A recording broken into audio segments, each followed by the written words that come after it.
É isso aí, pessoal. Tá começando mais um episódio do nosso quadro novo aqui, Lendo as Escrituras a partir de Deus, sobre o que Deus quer apresentar para nós, sobre a palavra dele. E hoje vai ser um pouco diferente, porque nosso grande mestre Montovano não vai estar com a gente. Ele está com os problemas de saúde, mas está bem, é isso que importa. E hoje eu estou com dois convidados especiais, que uma já passou por aqui, mas eu vou pedir para ela se apresente de novo, que é a Júlia e o nosso querido Vini. Júlia, você poderia se apresentar de novo aí, por favor? Por favor. Oi, gente. Me chamo Júlia. Estou aqui para participar dessa conversa, aprender talvez mais do que falar qualquer coisa. E é isso. E aí, Vini? E aí, meus amigos, eu sou o Vinícius, sou seminarista aqui do Isbel e eu sou lá de Olinda, Pernambuco, né? E a gente vai conversar um pouquinho sobre esse texto aqui que eu acho fascinante.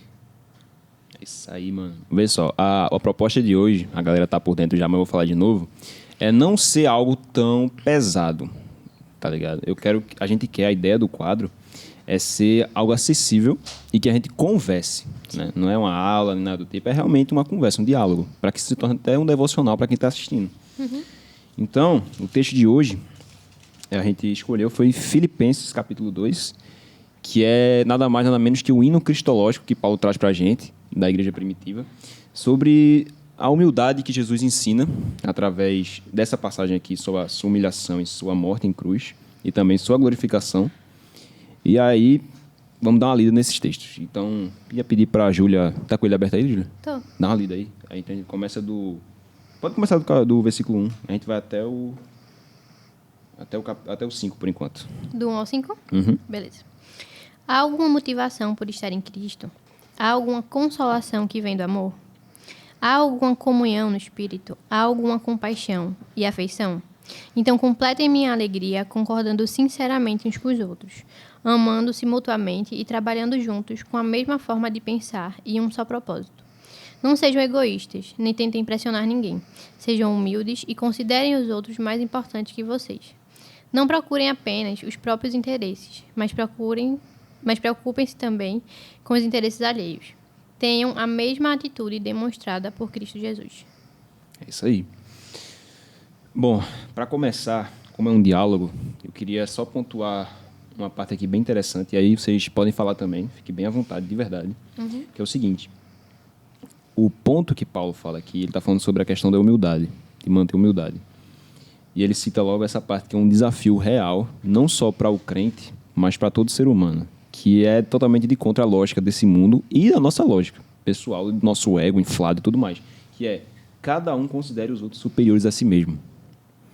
E isso é difícil. Por quê? Porque ele não está falando na ótica da empresa, porque na empresa é muito fácil. Eu trabalhei por um tempo numa fábrica, como eu falo para vocês, e tem toda a hierarquia, gerente, patrão. E assim, lá você não tem opção. Não é esse negócio de servir por amor. Que amor o quê, velho? Um cara chato te mandando ordem para tudo, não faz questão de nada, quer que tu seja o melhor empregado possível, mas ele nem é o melhor gerente possível, o melhor patrão, o melhor responsável ali pela área. Então você faz porque tem que fazer, porque você tem que ganhar seu salário e beleza. É a vida, né? A gente tem que ser adulto. Só que isso não é o que Paulo está apresentando aqui. Porque ele está falando para uma igreja que são pessoas que têm que se tratar como irmãos. Todos são iguais, todos são dignos do mesmo respeito e dignidade, porque são filhos de Deus resgatados por Jesus. São o mesmo nível ali, não tem ninguém melhor que ninguém. Então, na empresa é fácil, porque eu sou obrigado a fazer assim, mas na igreja não. Existe sim uma obrigação por trás, mas tem que ser por amor. Então, o desafio de Paulo é esse: vocês têm que enxergar uns aos outros como superiores a vocês mesmos, mesmo que não sejam, porque não são. Mas você tem que abrir mão de quem você é, do direito que você pode ter para que o outro, querendo ou não, suba acima de você. Porque o reino de Deus é invertido. Essa é a lógica. O que vocês acham disso? Eu acho muito interessante tu começar falando de empresa, porque, na real, não é, eu enxergo que não é o fato da gente na empresa ser obrigado a fazer alguma coisa. É a motivação que leva a gente a submeter. Porque quando a gente trabalha, a gente respeita as pessoas, os superiores e tal, a hierarquia, porque você não quer perder o emprego por causa do dinheiro. Exato. Então, muitas vezes é mais fácil a gente se submeter à autoridade do dinheiro, que é a minha necessidade, o meu sustento, do que é de Cristo. Porque você vê que Paulo aqui, ele bota lá em cima a régua, né? A gente terminou no versículo 5, no caso, falando: tenham a mesma atitude demonstrada por Jesus. Então, a motivação aqui é se parecer com Jesus. né? Então, tipo, por que será que pra gente na igreja é mais difícil, né? Talvez não é porque é um lance comunitário, assim, todo mundo ali se enxerga igual. Mas talvez seja onde está o nosso coração. É mais fácil eu me submeter para suprir as minhas necessidades aqui do que para me parecer com Cristo, né? É isso aí, com certeza. Eu acho também que tem uma dificuldade na gente de levar esse texto para um lugar além da igreja, né? Normalmente nós fazemos essa separação. Eu estou servindo aqui nesse ministério, mas lá fora, no meu emprego, é um emprego comum. E esse texto me ensina que agora, em Cristo, com essa nova cosmovisão, todas as áreas da minha vida são afetadas por isso. Então, por exemplo, a gente está falando agora sobre emprego, sobre áreas de serviço. Um pedreiro, por exemplo, a glória dele é servir ao outro. De que maneira? Ele está construindo uma casa que vai abrigar pessoas, que vai fazer com que pessoas se sintam confortáveis, tenham um lugar para descansar, repousar. Toda essa representatividade do que é uma casa, né? Então, levando um pouquinho para fora das quatro paredes da igreja, eu vejo esse texto como nos dando motivação para que em todas as áreas da nossa vida a gente enxergue que tudo que a gente faz é para servir ao outro. Uhum. É isso aí, cara. E eu nem parei para pensar nisso. Realmente, as motivações, não só a questão da obrigação, mas é o dinheiro mesmo. Sim. Então, é idolatria, querendo ou não. Porque é o dinheiro que vai reger meu comportamento.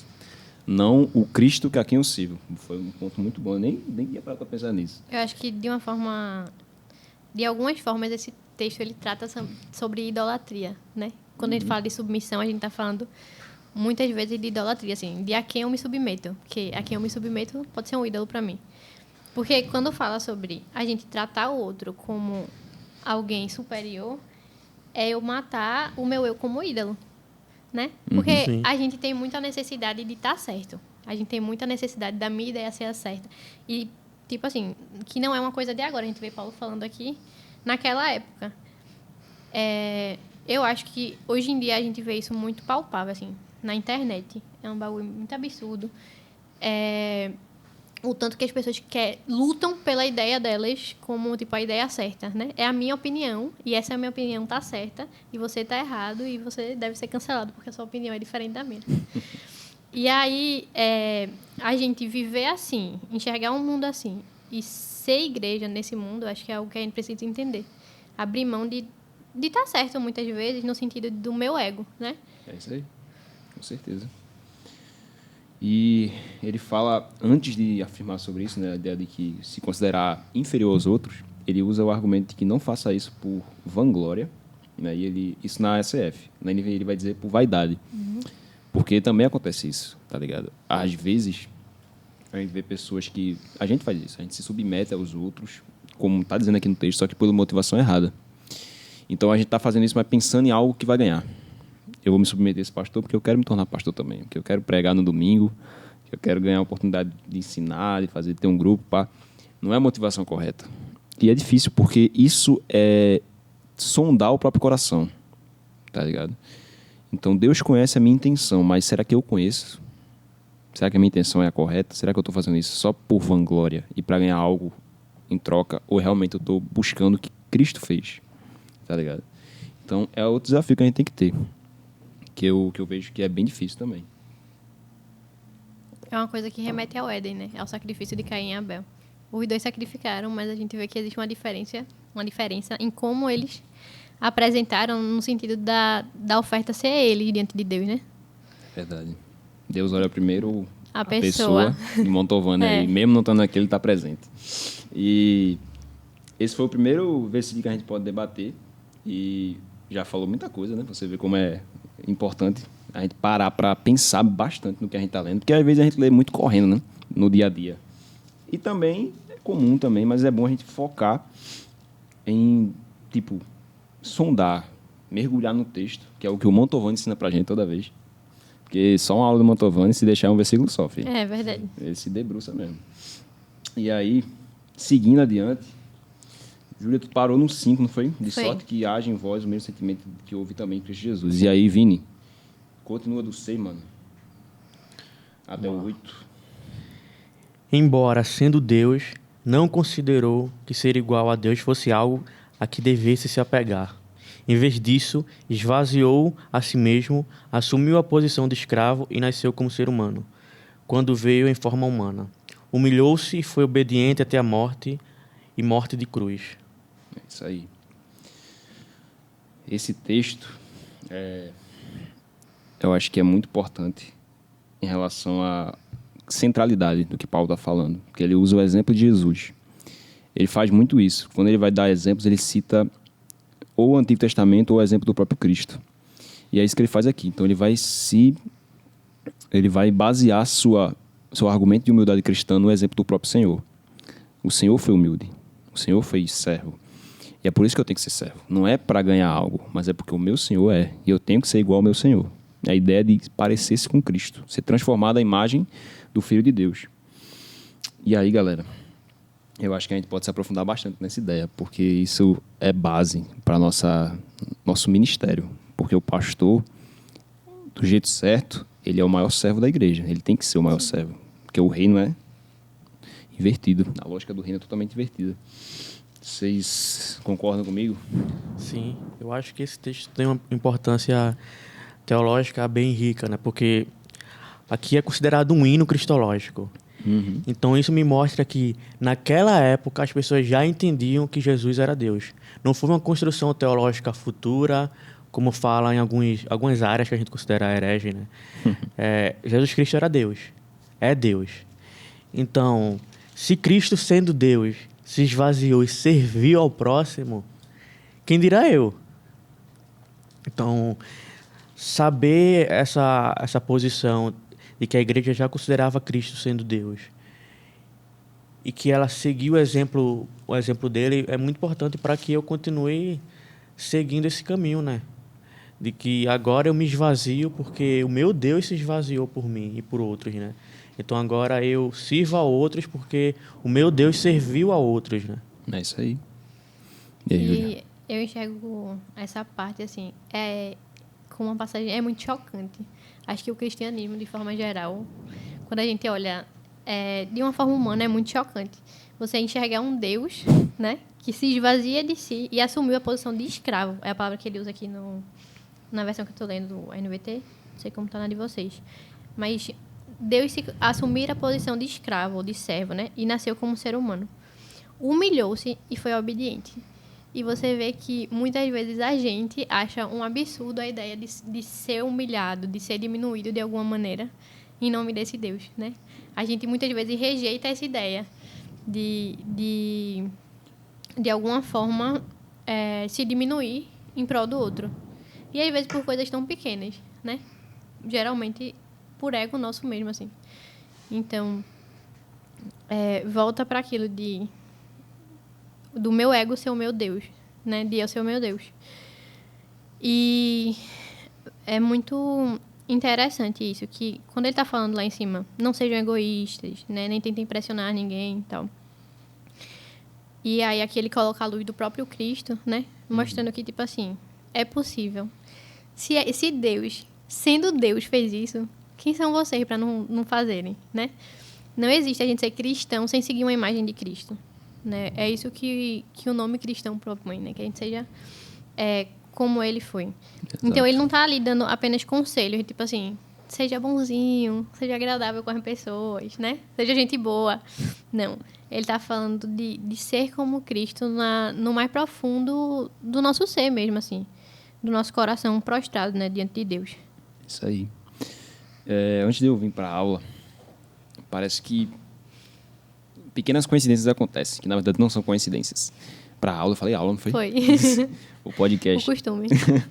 E aí, tipo, eu tava lendo um livro, eu vi um vídeo sobre esse tema, essa mesma ideia de Filipenses.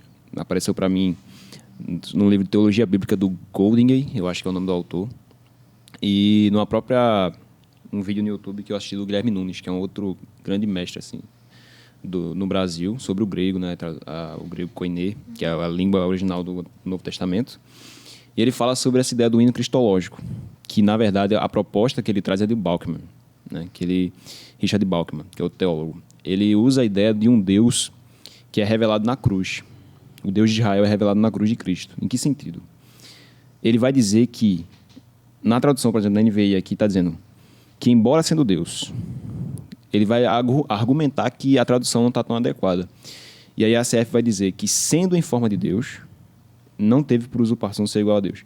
Qual é o argumento de Balkman? Ele diz que Paulo apresenta uma identidade de Cristo. Ele é Deus. Sim.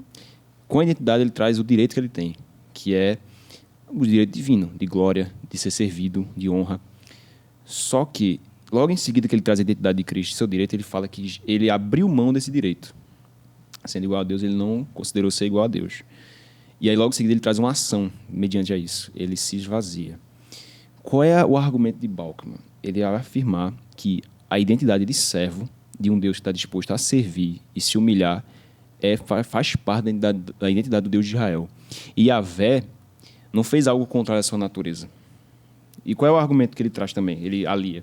Que seria outro versículo que eu selecionei para hoje, só para a gente dar uma passada rápida.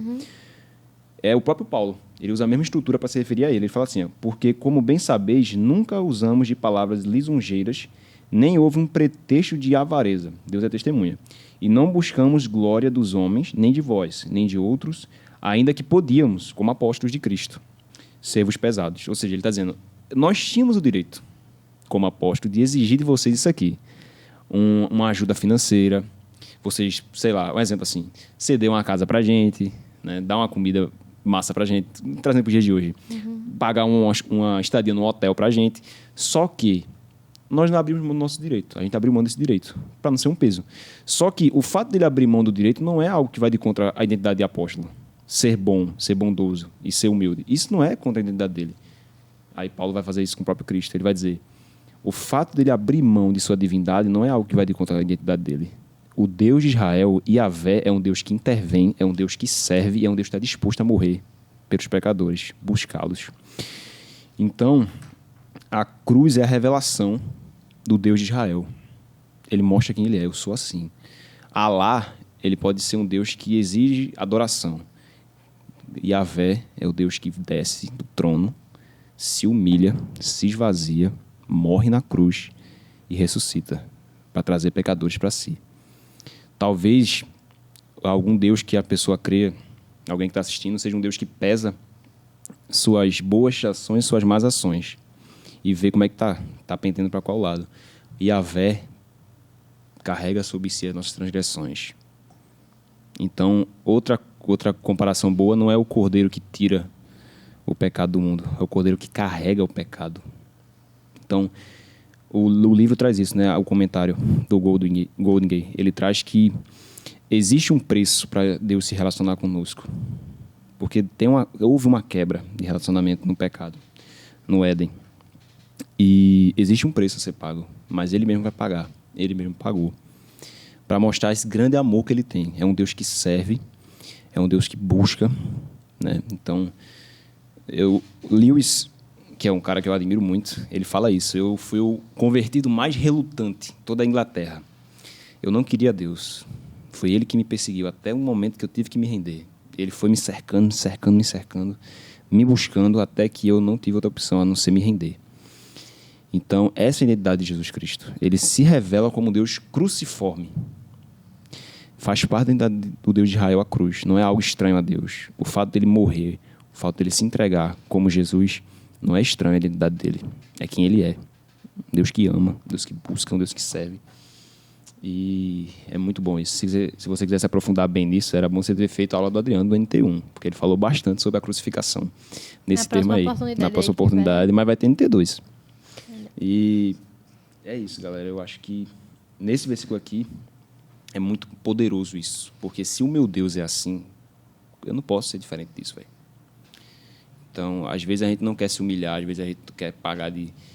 mas Caba não é melhor que eu, e eu não tenho que fazer isso, não tenho que fazer aquilo. Mas, mano, Deus que é Deus fez, por que eu não vou fazer? É difícil, pô. Mas se meu Deus é assim, eu tenho que ser igual a Ele, qual opção eu tenho, né? E ele lembra da cruz aqui, né? Ele não fala só que ele foi obediente até a morte. Ele lembra a gente que ele morreu na cruz, né? Ele lembra da gente da imagem do Cristo crucificado, que é uma imagem que a gente não só tem que ter na memória, né? mas ser crucificado com ele, como fala também.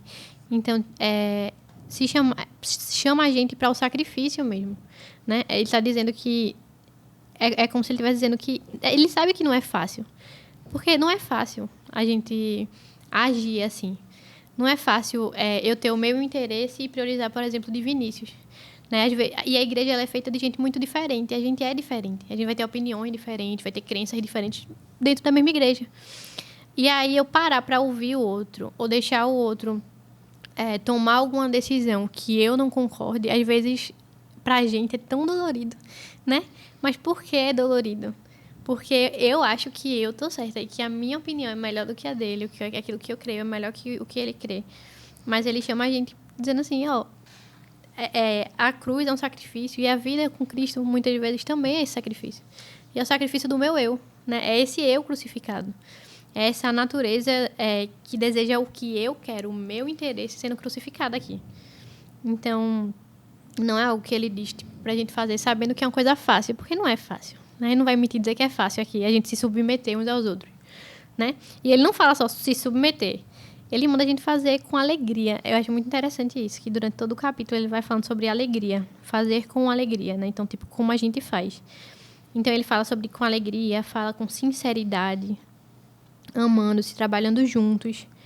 Então, é possível a gente fazer isso juntos, se a gente olha para o Cristo crucificado, né? Que se submete, ele se submeteu ao sacrifício mais difícil de todos. Então, não existe sacrifício para a gente que seja grande o suficiente, né? Pois é. Sim, e ainda falando sobre isso que tu falou, mano, sobre ser servo faz parte da identidade do Deus de Israel. Nos evangelhos, quando Cristo ele fala sobre essa identidade, ele fala que eu sou manso e humilde, né? Então, isso está ligado a ele, porque faz parte da identidade dele. E quando eu olho também para o chamado primário que Deus deu ao ser humano lá no Éden, isso também faz parte da nossa identidade, porque normalmente nós olhamos só para a parte onde Deus fala para Adão, domine sobre todas as coisas, e esquecemos da parte do cultivar e guardar, né? Que esse cultivar e guardar tem a ver com cuidar de tudo, servir ali no jardim, né? A guardar e servir até mesmo os animais do jardim. E sobre a identidade da igreja, porque a igreja ela é formada por um corpo, não é a igreja sou eu, somos nós, né? E nesse corpo a gente vai ter que aprender a abdicar um pouco nossos desejos, de quem nós somos, em prol do amor ao próximo, em prol do amor ao outro, no corpo, em servir ao outro, de fato. E como Paulo fala aqui no início, que ele fala que isso deve ser feito de forma sincera, né? Servir ao outro de forma sincera, Paulo fala em um dos seus textos. E acho que isso é a economia do reino, né? É sempre servir, cara. Pois é, velho. E é desafiador. Mas é a ideia, né? Carregar sua cruz. Eu estou crucificado com Cristo. A ideia é essa. E cruz é morte lenta, né? Então é a vida toda para chegar nesse nível. E só o Senhor para sustentar a gente, né? Nessa cruz. O outro versículo que eu queria ver com vocês é logo em seguida, depois da humilhação, ele revela outra característica do caráter de Cristo revelado, né? Em sua encarnação, mas também em sua ressurreição. Por isso, também Deus o exaltou soberanamente. Ele deu um nome que é sobre todo nome, para que ao nome de Jesus se dobre todo o joelho dos que estão nos céus e na terra e debaixo da terra, e toda a língua confesse que Jesus Cristo é o Senhor, para a glória de Deus Pai. E aí, galera, esse é outro ponto muito interessante que a gente pode debater, porque a gente vê um Deus, ao se humilhar, Jesus se humilhar. O argumento que eu trouxe do Balkman foi esse, né? Que assim, Jesus não entendia a igualdade com Deus, a igualdade, ser igual a Deus como ser servido pelos outros, mas seu ato de servir aos outros. Ele revelou ser Deus dessa forma, servindo, se humilhando, sendo humilde até a morte. Mas, da mesma forma que ele demonstra ser Deus através disso, ele também mostra em sua glória, porque o Pai aceitou seu sacrifício e ele é ressuscitado dos mortos. E agora não é uma forma de recuperar a glória que ele perdeu, entre aspas. Assim. O Jesus não tinha glória e Deus Pai deu a ele depois da crucificação. A ideia é tornar público. Deus está exaltando seu filho. Olha, ele conseguiu, ele cumpriu o que ele tinha que cumprir. E agora essa é a declaração do Pai ao Filho. Todo nome, todo joelho vai se dobrar diante desse nome. Cristo Jesus venceu. E ele venceu como cordeiro morto, sacrificado. Essa é a parada, né, do texto. E também vai apontar lá para Apocalipse, capítulo 4 e 5, que a glória do cordeiro, a glória de Deus é revelada no cordeiro. Não é pela força bruta de um leão, mas é pela morte sacrificial de um cordeiro, mudo, que diante dos tosqueadores não abriu sua boca. Então, da mesma forma que Deus é revelado através do sofrimento de seu filho, ele também é revelado pela sua glória, sua ressurreição. E, como o Adriano também falou na aula dele, a gente se baseia nisso, a gente prega o evangelho, a gente está aqui fazendo o que a gente faz por causa dessa verdade. Nosso Deus é um Deus de vivos. Jesus Cristo está vivo, ele ressuscitou. E isso nos motiva, porque um Cristo morto não serve para nada. Mas um Cristo que morreu e ressuscitou, aí dá sentido. Aí vem a glória também, tanto na morte quanto na sua ressurreição. E aí? Essa parte é legal porque ela nos mostra quem vai ser glorificado, né? E normalmente nós fazemos algumas coisas por interesses. Então, por exemplo, eu busco o reino de Deus em primeiro lugar porque eu quero que algumas coisas sejam acrescentadas a mim, né? Geralmente essa é a nossa atitude. E aí esse texto me mostra que, não, Cristo se humilhou, foi servo para ser exaltado. Eu me humilho e vou ser servo não para que eu seja exaltado e seja colocado na altura de Cristo, porque isso não vai acontecer.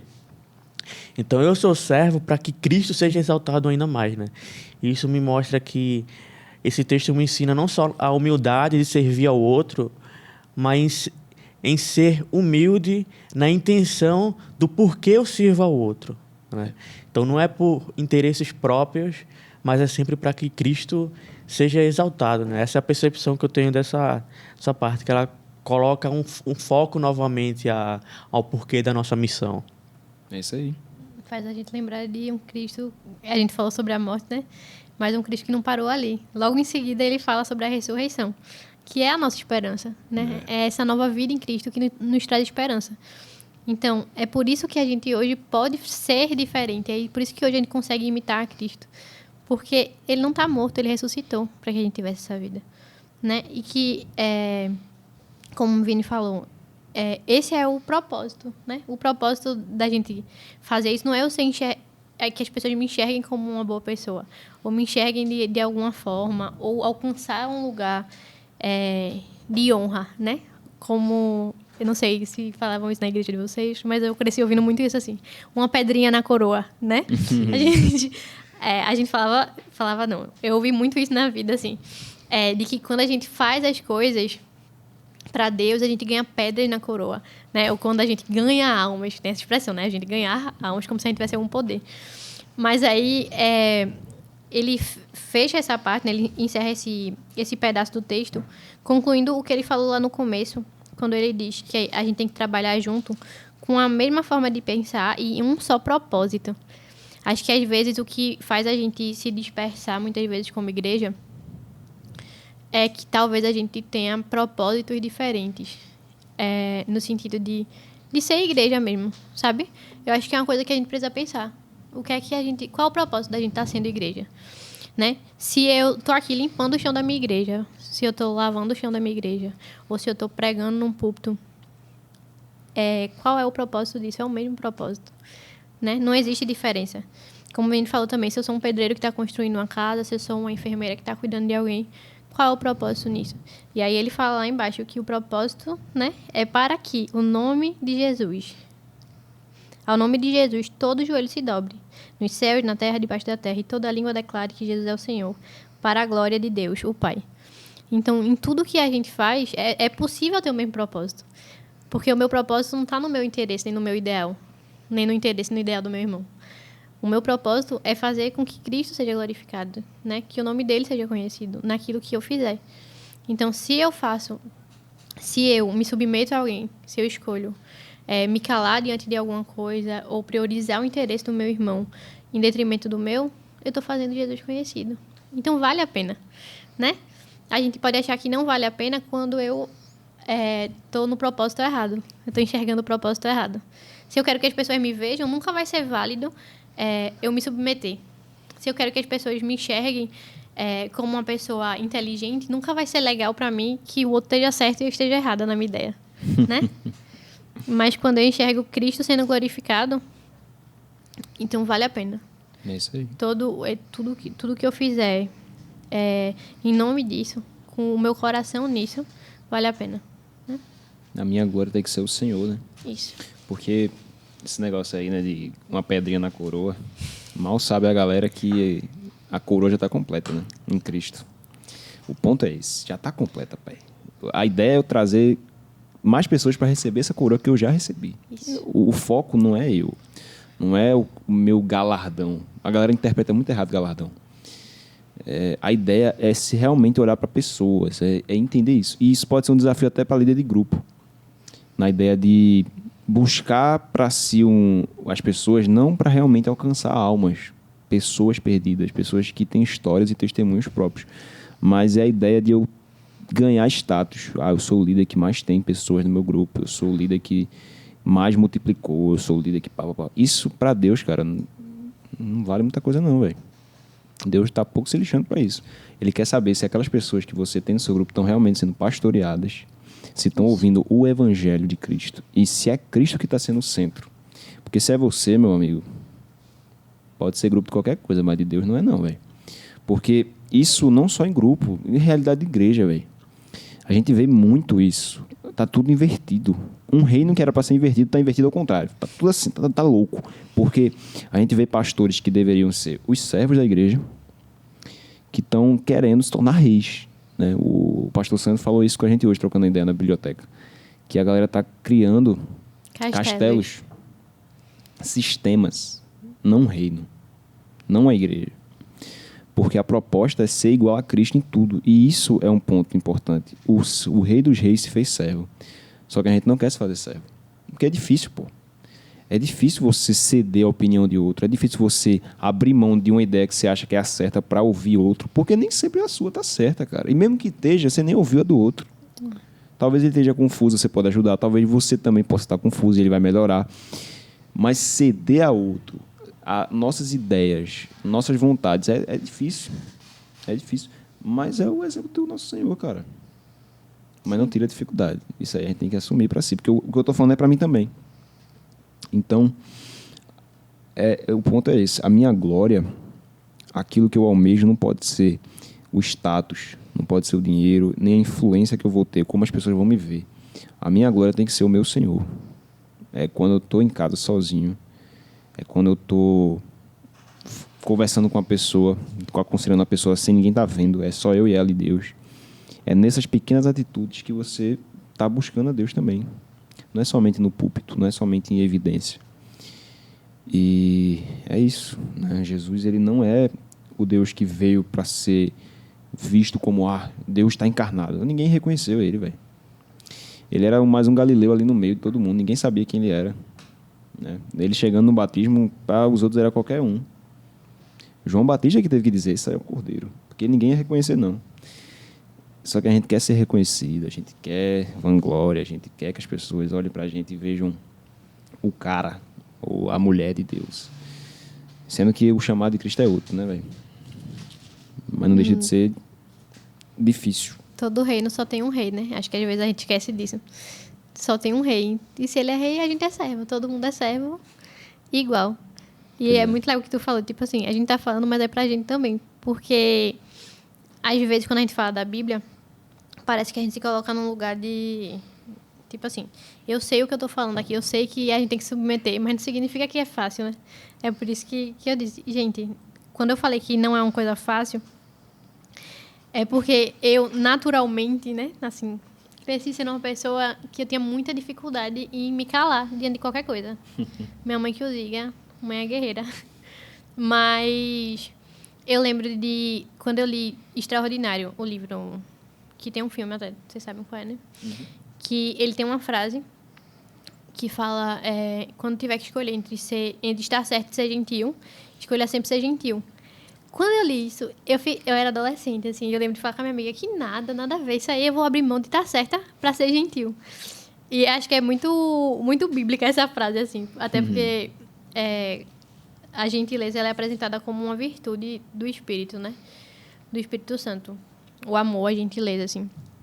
Então, a gente priorizar o outro. Eu acho que eu me encontrava muito nesse lugar, assim. De abrir mão de estar certa era uma coisa absurda pra mim. Hoje em dia não é que não é difícil, mas pelo menos hoje eu já me converti. Mas é interessante isso, a gente olhar para Deus como um rei, né? E a gente como um igual. Então, se submeter à ideia do outro, muitas vezes calar, vai fazer a gente ser confrontado, mas também vai fazer a gente aprender. Porque a gente só vai aprender que a gente tá errado quando a gente abrir espaço para isso. Pois é. E não existe evangelho sem arrependimento, velho. Não tem como, né? E como é que a gente vai se arrepender se não for sendo confrontado? E o confronto não é... A gente, às vezes, espera que venha só enquanto a gente lê a palavra ou enquanto, sei lá, vem uma voz do céu e me confronte, né? Deus faça alguma coisa. Mas, no dia a dia, na maioria das vezes, o confronto vem do seu irmão, né? Vem da pessoa que está ao seu lado, na igreja, na sua casa, na sua família. E aí, se eu, ao ser confrontada, me levanto como tipo, não, eu tô certa, tu tá errado, isso aí vai me impedir de chegar num lugar de arrependimento, muitas vezes, né? E a gente sabe que o que Deus se agrada é realmente um coração quebrantado, arrependido. Então, não tem como eu agradar a Deus se eu tenho esse coração soberbo, que não se submete, né? Pois é. Acho que com o advento das redes sociais, vem também alguns perigos, né, para quem está em posições de liderança ou estudando para isso, que é a comparação, né? Então você começa a olhar para outras pessoas, olha o tamanho da igreja dele, olha como ele se posiciona. Então a gente começa a adotar essa postura de muito mais empresarial do que a humildade do reino, né? Então a gente ainda tem essa comparação entre clero e leigo. A gente ainda faz de forma minuciosa essa comparação, né? E acaba que quando a gente começa a se basear em olhar para essas coisas, a motivação para o nosso serviço acaba sendo motivações como likes, como ter uma igreja maior do que o outro. E acaba entrando em erros teológicos, como essa questão que a gente falou sobre a coroa, né? Eu fico imaginando o tamanho da coroa do Billy Graham, né? Se isso fosse correto. Do Paulo da vida. E a gente se esquece que, na verdade, cara, é o serviço. O que Deus quer saber não é o tamanho da igreja que eu lidero, mas é quantas pessoas nessa igreja estão aprendendo, de fato, a ser parecidas com Jesus, né? E sobre o meu coração como servo, o que é que eu tenho feito para ajudar essas pessoas a chegar nesse caminho e ser parecidos com Cristo, né? Então, a gente tem que focar novamente nossos olhos para os princípios bíblicos, né? E não para estratégias de marketing do Instagram. E não que isso seja ruim de usar, mas desde que a Bíblia seja sempre a base da nossa cosmovisão, para que a gente possa permanecer, né, nessa missão de sermos parecidos com Cristo, sendo servo um dos outros, né? Isso aí. Que em tudo que a gente fizer, Deus seja glorificado, né? Tipo, o problema não é... Como o Vini falou, tipo, o problema não é o que você está fazendo nesse sentido. Tipo assim, se a igreja é grande, não é um problema. Não é um problema se usar a rede social. Até o que a gente está fazendo aqui, Sim. usando a internet para isso. Sim. Mas a motivação, é a né? motivação que você faz. Porque é sempre isso. O sacrifício maior vai ser sempre o nosso coração. Né? Vai ser a motivação do meu coração. E é isso que a gente precisa estar o tempo inteiro atento. Que não é apenas o que a gente faz, mas geralmente como está o nosso coração quando a gente faz isso. Pois é. E aí isso vai também estar ligado com o que a gente vai ler agora para encerrar. Um último versículo. Que é o seguinte. Lê aí, Júlia. Deixa eu ver aqui. Do 12 até o 15. Quando eu estava aí, meus amados, vocês sempre seguiam minhas instruções. Agora que estou longe, é ainda mais importante que o façam. Trabalhem com afinco a sua salvação, obedecendo a Deus com reverência e temor. Pois Deus está agindo em vocês, dando-lhes o desejo e o poder de realizarem aquilo que é do agrado dele. Façam tudo sem queixas nem discussões, de modo que ninguém possa acusá-los. Levem uma vida pura e inculpável como filhos de Deus, brilhando como luzes resplandecentes num mundo cheio de gente corrompida e perversa. Aí sim. Ele fala aqui uma coisa muito interessante, que essa é a boa nova da graça e do evangelho. Ele fala o seguinte: a salvação de vocês, ele fala aqui, né? Põe em ação a salvação de vocês. Põe em ação. É uma ação humana. Só que ao mesmo tempo ele vai falar, pois é Deus quem efetua, aqui na NVI tá, o tanto querer quanto realizar. É aquele velho, daquela discussão da teologia. A gente não vai entrar nisso, porque, pelo amor de Deus, né? Vai demorar muito.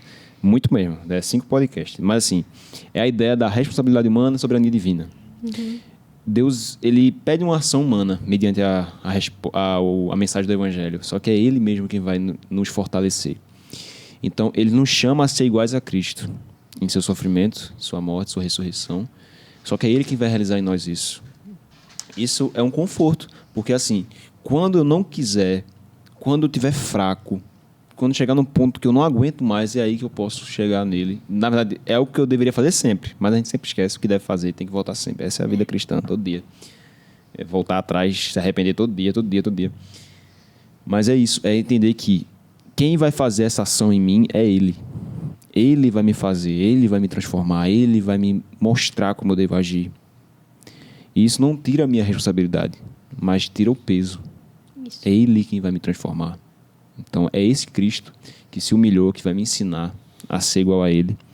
Depois de muitos tropeços e erros, ainda assim Ele vai continuar me levantando e me mostrando como eu devo ser.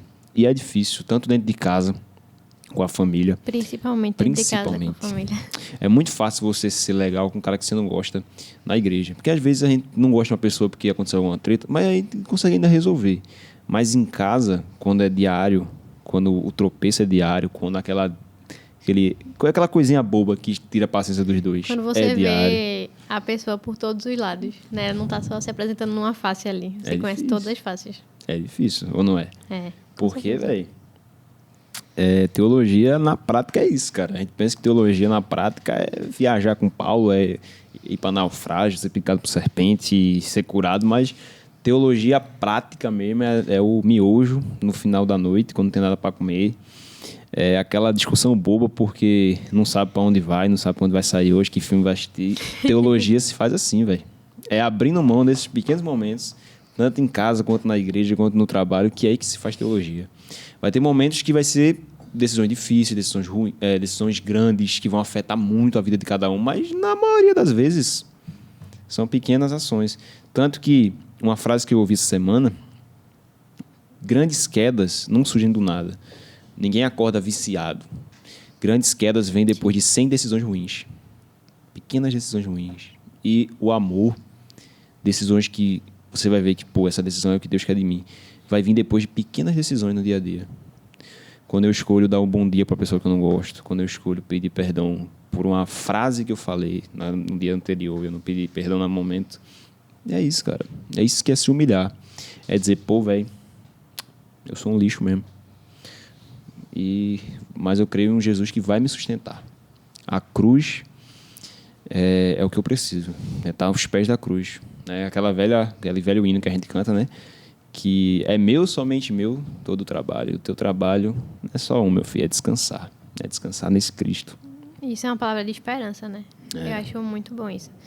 Porque ele fala que é Deus que está agindo na gente, que dá o desejo e o poder, nessa versão, né?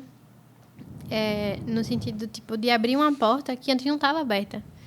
Porque em mim mesma eu não tenho condição nenhuma de me submeter. Na natureza humana, eu não tenho condição de me submeter. Numa natureza de pecado, eu não tenho como me submeter a outra pessoa. É impossível. Mas quando Cristo está agindo em mim, quando Deus ele pode agir em mim, então agora eu posso. Então, a morte e a ressurreição apresentada no texto, elas são uma palavra de esperança de que agora a gente consegue. Né? De que isso é liberdade de verdade. Agora eu posso. Agora eu consigo. E, mais uma vez, ele fala também sobre o modo de fazer as coisas, que eu acho muito legal. Né? Façam tudo sem queixas nem discussões. Né? Porque aí, às vezes, a gente tem aquele filho reclamão que faz né? Mas a gente tem que sempre se lembrar. Às vezes a gente pode estar fazendo 1000 coisas. Você pode estar fazendo 1000 coisas para as pessoas verem, 1000 coisas na igreja e tal. Ou em casa, né? Se você, mulher, está me assistindo, você pode arrumar o seu quarto e estar reclamando ali de uma toalha em cima da cama. Na minha casa, infelizmente, quem deixa a toalha sou eu, mas eu sei que não é, que é uma queixa muito comum, né? Ou tá fazendo alguma coisa e reclamando. E aí, tipo, não é esse tipo de sacrifício que agrada o Senhor, né? Não é esse tipo de coisa. Muito pelo contrário. Faz sem queixa, né? A gente tá fazendo como se fosse pro Senhor, não é isso que Paulo vai falar? Pra gente fazer como se fosse pro Senhor. Então, fazer com amor é fazer com amor, feito tu falou. É um exercício diário. São pequenas, várias decisões que a gente vai tomando. Várias pequenas decisões. Troquei tudo. Mas o amor é um exercício. A vida cristã também é um exercício, né? É essa caminhada diária ali de matar o meu eu, matar o meu ego e escolher Cristo, escolher ser Cristo nesse lugar. Isso é amor de verdade. Não é algo que vai me invadir e dizer, tipo, agora que eu me converti, eu mudei, vou tratar todo mundo assim e o mundo é cor-de-rosa. Não é, infelizmente. Não é. A gente vai precisar decidir isso todos os dias. É muito fácil, né? Já aconteceu comigo mais de vez. Pedir pra eu fazer uma coisa, não, eu faço, pô, de boa. Depois que a pessoa sai... Esse não é bicho aí, só quer saber de mandar. E esse versículo 15, o interessante, ele começa de modo que ninguém possa acusá-los. Normalmente, quando a gente lê isso, a gente pensa no nosso testemunho para os que estão fora, né? A gente não pensa muito, tipo, eu tenho que ter um testemunho bom também para minha esposa, para meus amigos. Então, a gente sempre quer parecer os santos para os outros. Então, eu concordo e acho que é por esse caminho que o Tiago falou, que é nas pequenas coisas. Então, é muito difícil viver isso dentro de casa, né? Esse testemunho de estar todos os dias com aquela pessoa ou com amigos e sempre permanecer sendo visto por essa pessoa como alguém que realmente exerce o chamado do amor de Deus, como alguém que realmente é luz. Então, eu acho que é bem rico esse versículo 15. Pode falar. Acho que outra coisa que a gente pode falar sobre o versículo 15 é quando ele fala para a gente brilhar como luz. E, inclusive, né, a gente é de uma igreja chamada Farol, os três, que faz parte da nossa identidade, é o lance de ser luz para a cidade, né? Mas, crescendo na igreja, muitas vezes, eu já ouvi muitas vezes esse texto em muitas leituras diferentes, inclusive falando que luz incomoda. E aí, eu acho que não é isso que Paulo está querendo dizer aqui. Falando sobre... Mas eu já ouvi muitas vezes, não foi tipo uma vez ou duas, eu já ouvi muitas vezes as pessoas usando esse texto para dizer que se você está incomodando alguém em algum lugar, é porque a luz incomoda. Que se você acender uma luz, ela incomoda. Mas a luz que a gente enxerga em Cristo não é uma luz como um refletor de estádio de futebol na sua cara, né? Não é isso. Me guia, né? É uma luz que me guia. É uma luz... no meio do escuro, tipo assim, no lance de ser realmente isso, um guia, né? Porque ele lá no começo vai falar sobre as pessoas, não é aqui, no final do versículo, na verdade, ele fala, brilhando como luzes resplandecentes num mundo cheio de gente corrompida e perversa. E muitas vezes, se a gente lê esse texto a partir da gente, eu vou ler querendo ser aquela que brilha mais, né? Que tá todo mundo no escuro aí, eu vou brilhar mais e isso vai se sobressair e as pessoas vão ver Cristo em mim. Mas a luz, ela é atrativa, né? A gente esquece disso. Se você já ficou sem energia em casa, meu amigo, você sabe como é horrível ficar sem energia. E a gente vai querer acender pelo menos uma velinha, né? Vai querer para enxergar as coisas. É isso aí. Então, a gente tem a necessidade de ter luz. Né? Desde que o mundo foi criado, que o Senhor criou a luz, né? Porque a gente tem a necessidade de enxergar as coisas. Sem luz nada é visto, nada faz sentido. Se a gente está no escuro, nada faz sentido. Eu não vou saber se isso é um copo, se isso aqui é um jarro, não faz sentido. Mas a luz, ela traz sentido às coisas. Ela aproxima, ela tem esse sentido também, né? Se a gente pensa no começo, como as pessoas faziam para ter luz, não era energia elétrica, né, galera? Era fogo. E o fogo, ele também ele aquece, ele tem... Não só ilumina, mais aquece. Uhum. Então, acho que também tem esse lance de aproximação.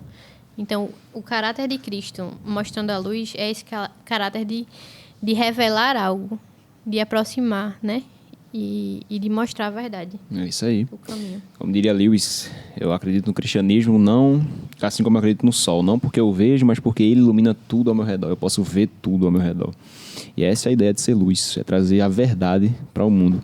E para encerrar, eu vou roubar uma frase do Adriano, que ele disse lá na aula dele, que quando as pessoas questionarem você de tipo, por que você é educado? Por que você trata as pessoas bem? Por que você faz isso? Por que você faz aquilo? Por que você é motivado a ser cristão? A resposta é simples, porque Cristo está vivo. Que a luz venceu as trevas. Isso. E ela vai vencer no final. Ela já venceu. É como a alvorada. Ela já está iluminando, mas vai cada vez mais até chegar no ponto em que todos vão ver a glória do Cordeiro. E é para isso que a gente vive. Porque Jesus ressuscitou. Acabou-se. E é isso, galera. Vocês queriam falar alguma última frase? Para mim encerrou muito bem aí. Encerrou. Tá de boa? Então é isso, galera. Esse foi mais um episódio do nosso quadro novo, né? Que é Lendo as Escrituras a partir de Deus. Então, continua com a gente. Na próxima, se Deus quiser, o Montovani vai estar de novo conosco, porque, como eu falei no início, ele está com problemas de saúde, mas torcemos para que ele se recupere logo e talvez ainda hoje ele vai tentar vir para a aula, hein? Porque o bicho tem paixão pelo ensino mesmo. Então é isso, galera. Fiquem com Deus e até a próxima.